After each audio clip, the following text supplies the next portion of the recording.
चलिए बढ़ते हैं नवग्रह पुराण की अगली श्रृंखला यानी द्वितीय भाग की ओर। अभी कुछ व्यस्तता के कारण अगला पार्ट नहीं डाल पाए, तो अब आज से दूसरा पार्ट भी आप लोग यानी कि निरंतर हर दिन आपको हर पार्ट से अवगत कराया जाएगा और पूरी कहानी नवग्रह पुराण की हर ग्रहों से संबंधित जन्म की कथा का व्याख्यान आप सुनेंगे। तो सर्वप्रथम चर्चा हो रही थी सूर्य ग्रह की।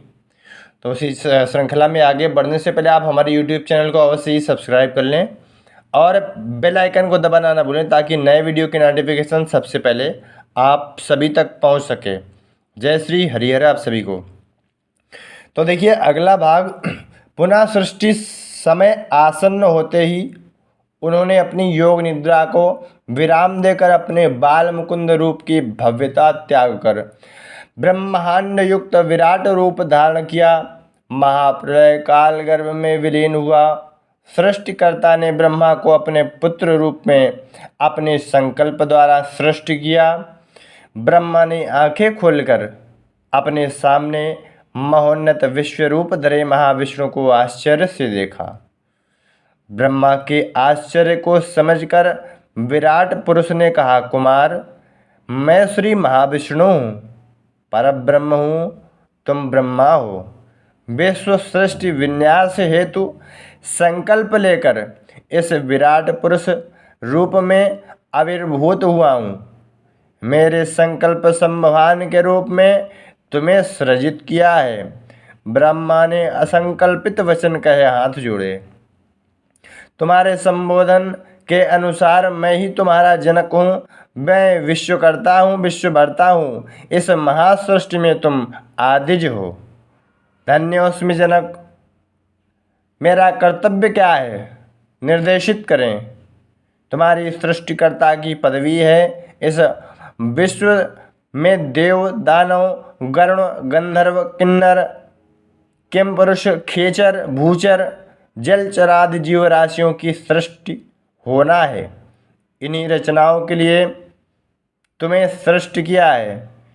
ब्रह्मा की समझ में नहीं आया इसका अर्थ, तो उन्होंने अपने जनक से पूछा, यानी जनक पिताजी को कहते, पिता को जिसने जन्मा हो।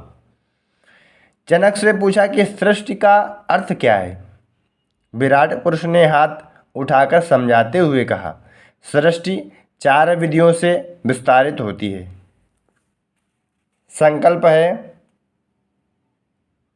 संकल्प शक्ति, संदर्शन शक्ति, स्पर्श शक्ति एवं संपर्क शक्ति नामित इन 4 विधियों के द्वारा तुम्हें तुम्हारा कार्य संकल्प सृष्टि द्वारा इतर जीवराशियाँ शेष प्रक्रिया के द्वारा अपनी अपनी संतानों के रूप में प्राणियों की उत्पत्ति करेंगे। जीवराशियों के अनुकूल एवं मनुष्य की आवश्यकताओं के अनुसार लोक, पर्वत, अरण्य, नदी, समुद्र तद इतर भौतिक आवश्यकताएं मेरे संकल्प द्वारा आविर्भूत होंगे। तुम अपने संकल्प से मानस पुत्रों व उनके लिए पत्नियों की सृष्टि करो। संकल्प समूह द्वारा जन्मे तुम्हारे मानस पुत्रों में आपस में किसी भी विधि से रक्त संबंध नहीं रहेगा। वे मानस पुत्र अपने परस्पर अनुबंधों द्वारा पत्नियों के माध्यम से संतति उत्पन्न करेंगे। विराट पुरुष ने विस्तार पूर्वक से सब सुनाया। जैसी आपकी आज्ञा, ब्रह्मा ने विनय पूर्वक कहा। उसी तरह भूलोक में मानव जाति के विस्तार हेतु मनु व मनु पत्नी का सृजन करो। जनक, क्षमा करें, मैं सृष्टि करने के विधान में अनभिज्ञ हूँ, ब्रह्मा जी ने कहा। सृष्टि के निर्माणकर्ता ही ब्रह्मा जी थे। विराट पुरुष ने ब्रह्मा को मुस्कुराकर देखा और कहा, कुमार, तपस्या करो। तुम्हारे कर्तव्य निर्वहन का विधान तुम्हें ध्यान में स्वयं गोचर होगा। तुम्हारे द्वारा सृष्टि किए गए जीवों का भवितव्य कर्म इत्यादि को लिखने का अधिकार तुम्हें ही होगा। तुम्हारे सृष्टि विन्यास से मानव जाति का महोपकार हो संभव होगा। ज्योतिर्मंडलों में स्थित सूक्ष्म रूप में अवस्थित नवग्रह देवताओं का सशरीर आविर्भाव भी होना है। संभवित प्राणियों के जीवन विधानों को निर्देशित करने वाले उन नवग्रहों की आराधनाएं कर उन्हें प्रसन्न कर नर नारी को सुख शांति से जीवित रहना है। सृष्टिकर्ता का मुख कमल की भांति खिल उठा, उनकी दृष्टि चहुं ओर घूमने लगी। आश्चर्य, लोक, समुद्र, पर्वत, अरण्य, बहती हुई नदियां सभी सृष्ट होने लगे। विराट पुरुष के संकल्प साकार होकर साक्षात्कार हुए। परमात्मा के प्रथम वाक्य स्मरण आए, मानस पुत्र संकल्प सृष्टि। ब्रह्मा ने अपनी आंखें अर्ध निमीलित कर संकल्प किया। उसके संकल्प स्थान से 4 पुत्र आविर्भूत हुए। अपनी ओर आश्चर्य से देख रहे अपने कुमारों को देख ब्रह्मा ने कहा, मैं सृष्टिकर्ता के रूप में ब्रह्मा हूँ। मेरे मनोसंकल्प से आप 4 गणों की सृष्टि की गई है। आप सभी मेरे मानस पुत्र हैं। अब आप चारों का नाम निर्देश करूँगा। कहकर ब्रह्मा ने एक एक को निर्देशित करते हुए कहा, सनक, सनंदन, सनत सुदात, सनत कुमार नामधेय किया। सनकादि मानस पुत्रों ने उन्हें नमस्कार किए। कुमारगण, मेरे द्वारा जनक महापाद श्री महाविष्णु के आदेशानुसार जीवराशियों के सृष्टि क्रम में प्रथम स्थान पर चारों को आविर्भूत किया गया। संतानोत्पत्ति हेतु उपयुक्त क्षेत्र में स्त्री मूर्तियों की भी रचना करूँगा। उन स्त्री मूर्तियों में से किसी को स्वीकार कर संतानोत्पन्न करें। सनक, सनंदन, सनत कुमार और सनत सुजात चारों ने एक साथ नकारात्मक सिरे लाए। हम शुद्ध सत्व स्वरूप हैं, सनक ने कहा। हम स्वीकार करने और केवल दान देने योग्य ज्ञान मात्र हैं। सनंदन ने कहा, संतानोत्पत्ति हमारा अभिमत नहीं है। कहा सनत कुमार ने, हाँ, हमारा अभिमत और आशय केवल ज्ञान यज्ञ है। सुजात ने कहा। ब्रह्मा ने आंखें चौड़ी करके देखा और कहा, तुम सभी अभी बालक हो। इस अवस्था में ज्ञानार्जन की आवश्यकता है। मेरे संकल्प का अनुसरण करके वयस्क होकर उचित पत्नियों का चयन कर विवाह करो।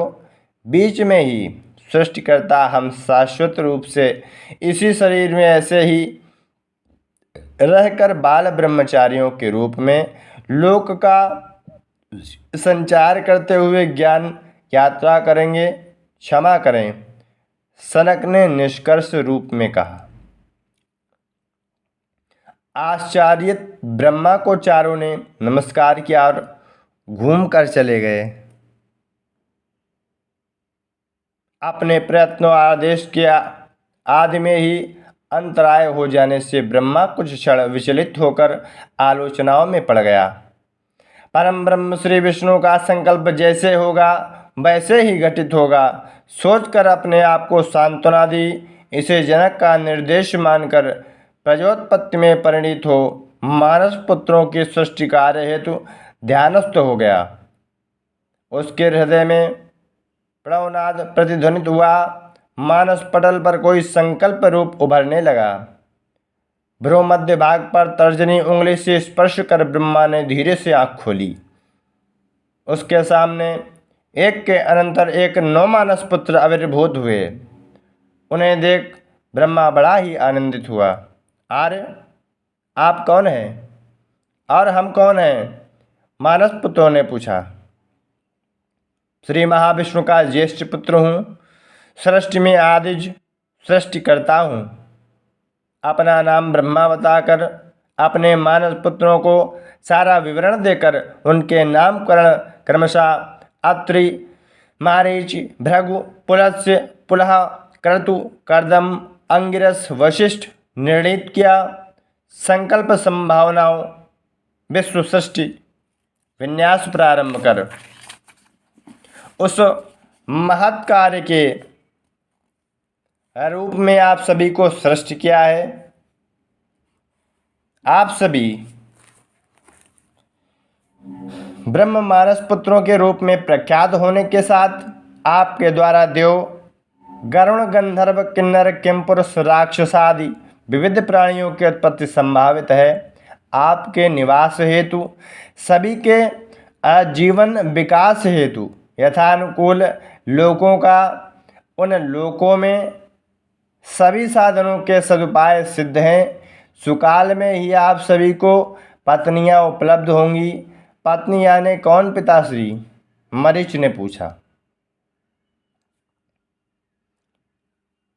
मरीच ने पूछा, और पत्नी का अर्थ पुरुष के साथ रहने वाली स्त्री मूर्ति सहचारिणी, ब्रह्मा ने बताया।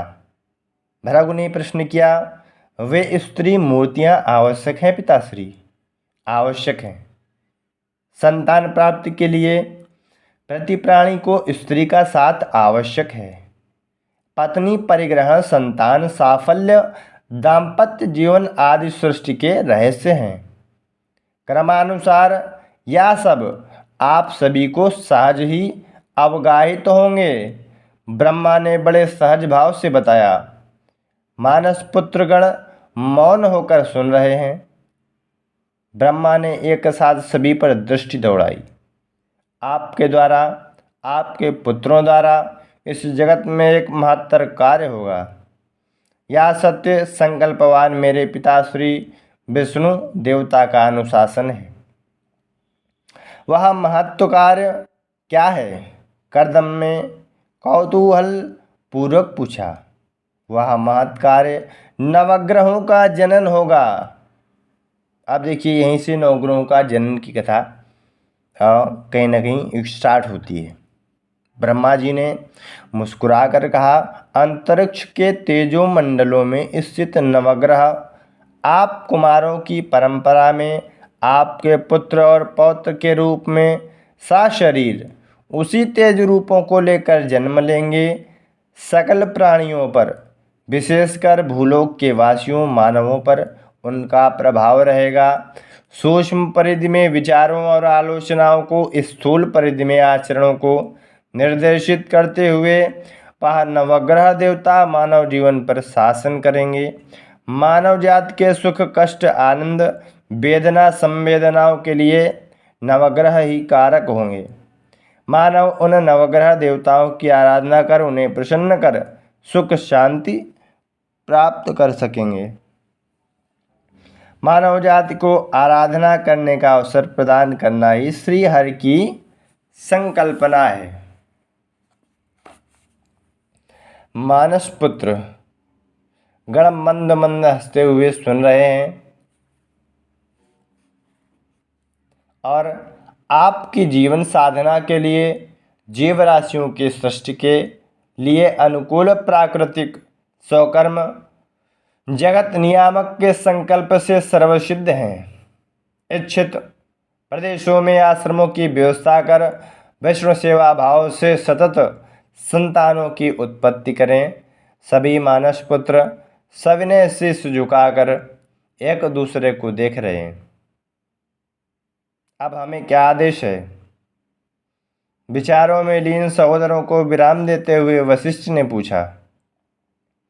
अनुकूल प्रदेशों में जाकर निवास की व्यवस्था कर इस जगत के जनक श्री हरि के ध्यान को ही प्रधान विधि मानकर संलग्न रहें। प्रस्तुतः ध्यान ही मुख्य कर्तव्य है। आप में जन्म लेने वाले संदेहों का समाधान व तदनंतर के कर्तव्य का ध्यान स्वतः ध्यान द्वारा प्राप्त होंगे। मेरे सृजन कर्म द्वारा सकाल ही आप सभी का सतियाँ उपलब्ध होंगी। सतियों के पति बनकर सहज जीवन व्यापन करते हुए संतानों की उत्पत्ति करें। ब्रह्मा ने कहा। कैसी आज्ञाजनक? कहा मानस पुत्रों ने। जाइए, विजयोस्तु। ब्रह्मा ने हाथ उठाकर आशीर्वाद दिया। सनकादि पुत्रों की तरह अपनी आज्ञा को तिरस्कृत किए बिना जा रहे युवा मानस पुत्रों को तृप्त भाव से देखकर मुस्कुराया ब्रह्मा। श्री महाविष्णु का वचन ब्रह्मा के हृदय में प्रतिध्वनित हुआ। ब्रह्मा पुनः ध्यान में निर्मग्न हुआ।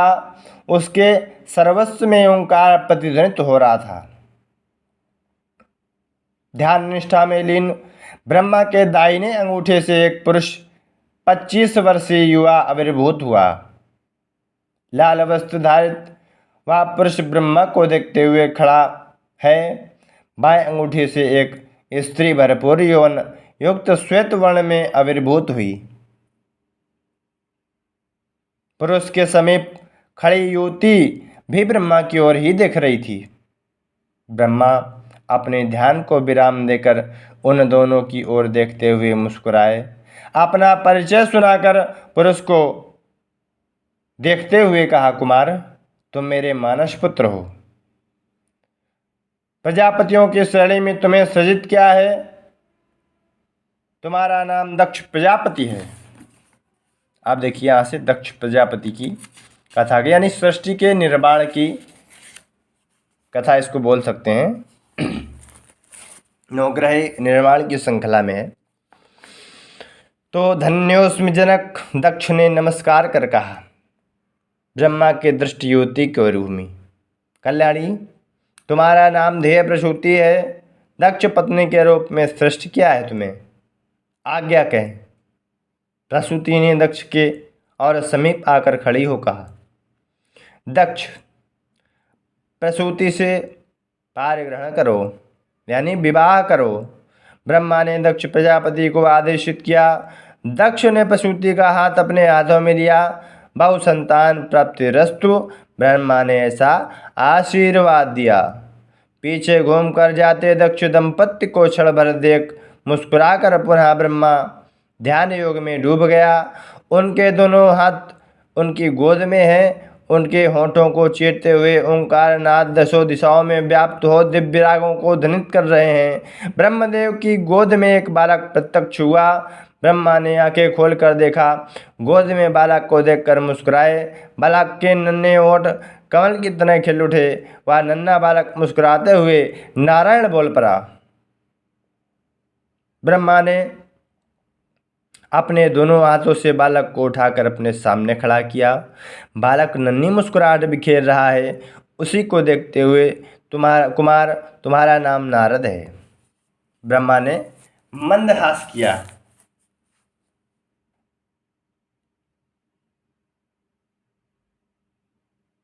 नारायण, बाल नारद ने प्रणाम करते हुए कहा।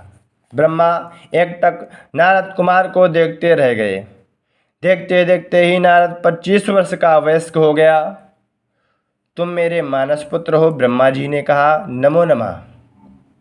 नारद ने हाथ जोड़कर कहा। चिरंजीव चिरंजीवी भवः। ब्रह्मा ने आशीर्वाद दिया। तुम्हारा प्रधान कर्तव्य प्रजोत्पत्ति है।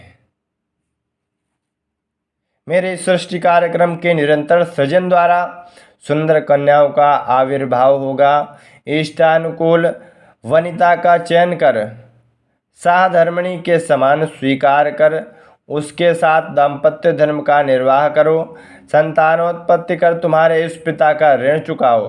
नारायण नारायण, नारद ने हंसकर कहा। नारायण नामगान ही मेरी पत्नी है। उसके द्वारा प्राप्त आनंद ही मेरी संतति है। कुमार ब्रह्मा ने आश्चर्यचकित होकर कहा। जनक, मेरे नारद नामधेय का अंतरार्थ क्या है? नारद ने जिज्ञासापूर्वक पूछा। तुम्हें प्रसादित किया गया नाम चयनित है कुमार। परमात्म विषय का ज्ञान प्रदान करने वाला, परमार्थ का अर्थ स्फुरित करने वाला नामधेय है यह नारद। धन्योस्मि, नारद ने विनयपूर्वक कहा। ज्ञानदाता के रूप में मुझे प्रतिष्ठित किया है न आपने। यह नामधेय भी सार्थक होना चाहिए। इस ज्ञानदाता पर संतान का भार क्यों जनक? ब्रह्मा ने नारद को तीक्ष्ण दृष्टि से देखते हुए कहा। यह अविधेयता है, जन्मदाता की आज्ञा का उल्लंघन है। जानते हो तुम्हारा यह प्रवर्तन दंडनीय अपराध है। नारायण, पिता द्वारा दिया दंड तनय की रक्षा ही करेगा, अनुग्रह करें। नारद मंद मंद मुस्कुराया। रजोगुण स्पर्श से ब्रह्मा का मुख कमल क्रोध से लाल हो उठा। अविधेयता के लिए दंड भोगो, नित्य ब्रह्मचारी रहकर निरंतर लोक संचारी की तरह तपते रहो। धन्योस्मि। मेरे नित्य ब्रह्मचर्य को निरंतर लोक संचार द्वारा नारायण नाम को संकीर्तन से मिश्रित कर तदेक ध्यान से तपस्या करूँगा। संकीर्तन और तपस्या का क्रम अनवरत करता रहूँगा। तुम्हारे पाँव कभी भी स्थिर नहीं रहेंगे, या इस विधि का विधान है। तो आज की कथा यहीं तक। अगली कथा, इसकी आगे की कथा अगले पार्ट में लेकर आएंगे। और यहाँ कहा है, ब्रह्मा के कंठ में आवेश दिखाई दिया। ब्रह्मा के कंठ में उसके बाद आवेश दिखाई दिया। इसके उपरांत की कथा आगे आपको श्रवण करने को मिलती रहेगी। आप सभी हमारे YouTube channel Harihar 9 astrology everyday को अवश्य ही सब्सक्राइब कर लें। सब्सक्राइब करना ना भूलें और अधिक से अधिक इस स्टोरी को सभी तक शेयर करें, और आप आराम से आंख बंद करके इस स्टोरी का श्रवण करके आनंद को प्राप्त हो सकते हैं। संपूर्ण सृष्टि के विस्तार के बारे में भी बताई गई है। इसके बाद ग्रहों के जन्म की कथा भी इसी में है। इस वजह से हमने ग्रहों के जन्म का नाम दिया, सूर्य ग्रह के जन्म का नाम दिया। तो मिलेंगे अगले वीडियो के साथ।